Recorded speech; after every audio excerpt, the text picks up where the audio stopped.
Hello friends, आज हम tally में सीखेंगे कि पोस्ट डेटेड चेक्स क्या होते हैं। देखिए, पोस्ट डेटेड चेक का मतलब है कि आप कुछ दिन बाद की तारीख जब आप चेक पर लिखते हैं तो वो आपकी जो चेक माना जाएगा वो पोस्ट डेटेड चेक माना जाएगा। सपोज़ आज 26 मई है और आपने सामान परचेज़ किया है पार्टी से, लेकिन आपके पास देने के लिए पैसे नहीं हैं, बैंक अकाउंट में या कैश में पैसे नहीं हैं, तो आप पार्टी से सामान तो आप परचेज़ कर लेंगे, लेकिन पार्टी से कहेंगे कि मैं आपको 20 दिन के बाद का चेक दूंगा। यानी उसमें जो चेक में जो डेट लिखेंगे वो आप 20 दिन बाद लिखेंगे। मान के चलिए कि आज आपकी 26 मई है, तो आप 20 दिन बाद या 1 महीने बाद की तारीख आप यदि 1 जून की तारीख लिखते हैं, यानी 1 महीने बाद की तारीख लिखते हैं, तो ऐसे चेक पोस्ट डेटेड चेक्स कहलाते हैं। और पोस्ट डेटेड चेक्स के लिए बेहतर जानने के लिए हम इसकी थ्योरी की तरफ चलते हैं। पोस्ट डेटेड चेक्स क्या होता है? यह वह चेक होता है जो कुछ दिनों बाद की तारीख आने यानी आगे की तारीख में जारी किया जाता है। कहने का तात्पर्य है कि पोस्ट डेटेड चेक में आगे की तारीख लिखी जाती है। इसे आगे की किसी भी तारीख में बैंक में डिपॉज़िट किया जा सकता है और यह 3 महीने तक वैलिड होता है। यानी जब आप कोई पोस्ट डेटेड चेक बनाएंगे तो केवल 3 महीने तक ही वैलिड रहेगा। कहने का तात्पर्य यह है कि यदि 3 महीने तक इसका इस्तेमाल नहीं किया जाता है तो यह चेक वैलिडिटी ख़त्म होने के बाद बेकार हो जाता है। फिर इसे बैंक में जमा नहीं कराया जा सकता और ना ही इससे फिर कोई भुगतान मिल सकता है। तो ये था पोस्ट डेटेड चेक के बारे में जानकारी। और अब चलते हैं टैली की तरफ कि टैली में पोस्ट डेटेड चेक की एंट्री किस तरह से हम लोग करेंगे। पोस्ट डेटेड चेक की एंट्री करने से पहले एक एंट्री हम परचेज़ वाउचर में करेंगे। सामान पहले हम खरीदेंगे, तो परचेज़ वाउचर में एंट्री किस तरीके से हम लोग करेंगे, चलिएगा परचेज़ वाउचर की तरफ। आपको गेटवे ऑफ टैली पर आना है, एस्केप प्रेस कीजिएगा, एस्केप कीजिएगा। ये आ चुके हैं आप गेटवे ऑफ टैली पर। और वाउचर एंट्री करने के लिए आपको अकाउंटिंग वाउचर में जाना है। यहाँ पर आप एंटर प्रेस कीजिएगा और आपने परचेजिंग करनी है तो उसके लिए आपको परचेज़ वाउचर सेलेक्ट करना है। F9 भी प्रेस कर सकते हैं और यहाँ पर क्लिक भी कर सकते हैं। मैंने क्लिक किया और जो बिल आपके पास आया है, जो सामान परचेज़ किया है, वो यहाँ पे बिल नंबर लिखेगा जिस डेट में आपने परचेजिंग की है। सपोज़ आपने 1 अप्रैल में परचेजिंग की है तो वो डेट यहाँ लिखेगा। एंटर प्रेस, पार्टी का नाम, किस पार्टी से आपने परचेज़ किया है, सोहन सप्लायर से परचेज़ किया है, एंटर प्रेस। और कंट्रोल ए करके यहाँ पे आइटम का नाम आप लिख सकते हैं। जैसे एयर कंडीशन आपने ख़रीदा है, एंटर प्रेस कीजिएगा। क्वांटिटी 2 है, रेट हैं आपके 30,000, यानी एक पीस, एक नंबर आपका 30,000 का है, एक एसी। एंटर प्रेस कीजिएगा, एंटर प्रेस कीजिएगा, एंटर प्रेस कीजिएगा।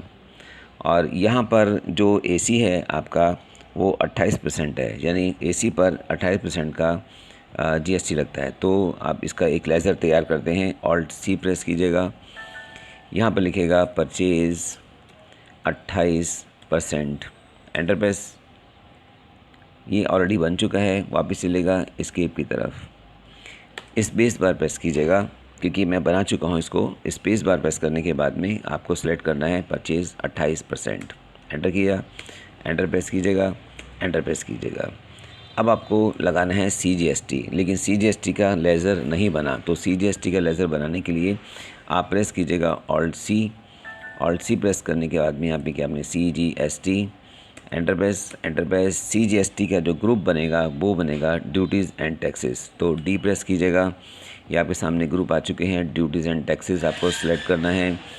CGST किस दायरे में आता है आपका, GST में आता है, तो GST सेलेक्ट करना है। GST के बाद में CGST का पूरा नाम क्या होता है, ये सेंट्रल टैक्स कहलाता है। आपको सेंट्रल टैक्स पर क्लिक करना है, एंटर और कंट्रोल ए प्रेस कर लीजिएगा। तो ये फ्रेंड्स ऑटोमेटिकली कैलकुलेशन कर देता है। तो CGST आपका 8400। इसके बाद आपको SGST लगाना है। एंटर प्रेस किया। SGST का भी लेजर आपको बनाना होगा। ऑल्ट C प्रेस कीजिएगा, डायरेक्ट बना सकते हैं SGST। एंटर प्रेस ये भी ड्यूटीज़ एंड टैक्सेस में आएगा। एंटर प्रेस GST के दायरे में आता है आपका। GST सेलेक्ट कीजिएगा और यहाँ से SGST मतलब स्टेट टैक्स है आपका, यहाँ पे सेलेक्ट कीजिए स्टेट टैक्स। एंटर करके इसको आप सेव कर दीजिएगा। तो इसका भी कैलकुलेशन हो गया दोनों का सेम, क्योंकि 28% लगता है तो 14% CGST और 14% आपका SGST। एंटर प्रेस कीजिएगा, यहाँ पर नो सेलेक्ट कीजिएगा और ये जो अमाउंट बन गया आपका, टोटल अमाउंट आपको जो पे करना है वो 76,800 रुपये पे करना है। एंटर करके इसको आप सेव कर लीजिएगा। Enter save. अब परचेज़ वाचर्स में एंट्री करने के बाद हम वापस चलते हैं अपनी बैलेंस शीट की तरफ। गेटवे ऑफ टैली में आने के बाद यहाँ पर आप सेलेक्ट कीजिएगा बैलेंस शीट को। एंटर प्रेस कीजिएगा और यहाँ देखिएगा आपके लाइबिलिटीज़ जो आ रहा है आपका 60,000 की लाइबिलिटीज़ है। इसमें हम देखते हैं कि सामान हमने परचेज़ किया था, आपको एंटर प्रेस करना है। ये सामान आपने क्रेडिटर से परचेज़ किया था 76,800 का। एंटर प्रेस कीजिएगा। किन से सामान परचेज़ किया आपने? सोहन सप्लायर से। Enter press. अप्रैल में सामान परचेज़ किया है और डेट अगर आप देखना चाहते हैं तो और एंटर प्रेस कीजिएगा। ये आपने 1 अप्रैल में सामान परचेज़ किया है जिसकी टोटल कॉस्ट है आपकी 76,800। अब हमें एक चेक इशू करना है जो होगा हमारा पोस्ट डेटेड चेक। अब फ्रेंड्स आप देखिएगा कि 1 अप्रैल में हमने सामान ख़रीदा है, लेकिन उस वक्त हमारे पॉकेट में अमाउंट नहीं है या हमारे बैंक अकाउंट में पैसा नहीं है, तो हम पार्टी से कह सकते हैं कि आप हमें सामान दे दीजिएगा, लेकिन हम आपका जो चेक देंगे वो 1 महीने के बाद का चेक देंगे। सामान ख़रीदने के बाद अगर आप 20 दिन बाद का चेक देते हैं या 1 महीने के बाद का चेक देते हैं तो वो आपका पोस्ट डेटेड चेक ही होगा। अब पोस्ट डेटेड चेक की एंट्री किस तरह से की जाती है, इसके लिए वापस हमें गेटवे ऑफ टैली पर आना होगा। गेटवे ऑफ टैली पर आने के लिए एस्केप प्रेस कीजिएगा, एस्केप कीजिएगा और ये आप गेटवे ऑफ टैली पर आ चुके हैं। अब हमें पोस्ट डेटेड चेक में एंट्री करनी है, जिसके लिए आपको अकाउंटिंग वाचर में आना है। यहाँ पर क्लिक कीजिएगा और क्योंकि पेमेंट करनी है, आपने पोस्ट डेटेड चेक की एंट्री करनी है, तो आपको F5 प्रेस करना है या पेमेंट पर क्लिक कर दीजिएगा। यहाँ पर आने के बाद में आपको डेट चेंज करनी है, यहाँ पे क्लिक कीजिएगा। ये डेट आप जो डेट की चेक होगी वो आपको डेट यहाँ लिखनी है। जैसे आप चेक इशू कर रहे हैं 1 मई का, तो आपने क्या 1 एंड मई। एंटर प्रेस कीजिएगा। ये फ्रेंड्स आप देख पा रहे हैं कि 1 मई आ चुका है, जबकि सामान आपने परचेज़ किया था 1 अप्रैल में, तो 1 मई में 1 महीने के बाद का चेक देना चाहते हैं। इसलिए अब पोस्ट डेटेड चेक है तो आपको यहाँ पर Ctrl+T प्रेस करना है या पोस्ट डेटेड पर क्लिक कीजिएगा। ये मैंने क्लिक किया पोस्ट डेटेड। यहाँ पर आप एंट्री कर सकते हैं जिसको आप चेक देना चाहते हैं। हमने सामान ख़रीदा है सोहन सप्लायर से, तो आपको सेलेक्ट करना है अगेंस्ट रेफरेंस कि किस बिल के अगेंस्ट आपको देना है। ये गाइस आप देख पा रहे हैं बिल नंबर आ चुका है आपका इसी बिल के अगेंस्ट। एंटर प्रेस कीजिएगा। सेम अमाउंट आ गया। एंटर प्रेस और क्रेडिट। अगर बैंक से करना चाहते हो तो बैंक से, कैश करना चाहते हो कैश से भी कर सकते हैं। अगर बैंक से करना है तो यहाँ पे बैंक अकाउंट होना चाहिए। तो कैश तो कर ही नहीं सकते क्योंकि आपके पास अमाउंट ही नहीं है। तो एक एंट्री हम कर लेते हैं, एक बैंक अकाउंट का वाउचर बना लेते हैं। Alt+C, यहाँ पे लिखेगा HDFC bank. Enter press. Bank का जो ग्रुप होगा वो बैंक होगा आपका, सेलेक्ट करना है बैंक अकाउंट को। Enter press. ये फॉर्म्स आएगा, यहाँ फिलअप कर लीजिएगा और Ctrl+A कर लीजिएगा। क्योंकि हमारे बैंक में उस दिन पैसा नहीं है तो इसलिए वहाँ पे ये रेड कलर आ रहा है आपका। अमाउंट ले लिया आपने 76,800। एंटर कीजिएगा। यहाँ पे जो चेक नंबर होगा वो आपको लिखना है। एंटर प्रेस कीजिएगा। 1 मई का चेक है वो ठीक है आपका PDBC। इट मीन्स कि जिस दिन आप जो आपने चेक में डेट लिखी है, जैसे 1 मई की डेट है तो आपको यहाँ 1 मई लिखनी है, स्पेस करके और 5 लिख दीजिएगा। Enter press. ये आपका पोस्ट डेटेड चेक है। एस्केप कीजिएगा और गेटवे ऑफ टैली पर आ जाइएगा। अब हम फ्रेंड्स देखेंगे कि जो एंट्री हमने की है, क्योंकि सामान हमने परचेज़ किया था मई में और हमने वाउचर इशू किया है अप्रैल में, सामान हमने परचेज़ किया था 1 अप्रैल में, लेकिन जो हमने चेक इशू किया है, चेक पर जो डेट लिखी है वो 1 मई की लिखी है। तो अभी एंट्री जो है बैलेंस शीट में हम चेक करते हैं इसमें क्या एंट्री आ चुकी है, तो बैलेंस शीट में अभी कोई एंट्री शो नहीं करेगा। इसके लिए हम चेक करते हैं बैलेंस शीट को, और यहाँ पर आप देख लीजिएगा करंट लायबिलिटीज़, अभी भी लायबिलिटीज़ बनी हुई है। इसका मतलब चेक इशू करने के बाद भी लायबिलिटीज़ बनी है। इसका मतलब ये है कि जब 1 मंथ पूरा हो जाएगा, अब जब चेक की डेट आएगी तो वो ऑटोमेटिकली जो है क्रेडिट या डेबिट कर देगा।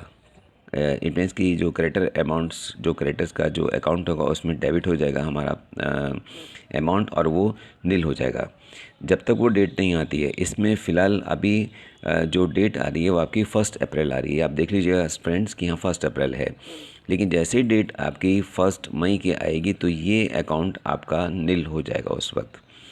सेम इसी तरीके से हम इसका लेज़र भी चेक कर लेते हैं सन्ड्री क्रेडिटर्स का।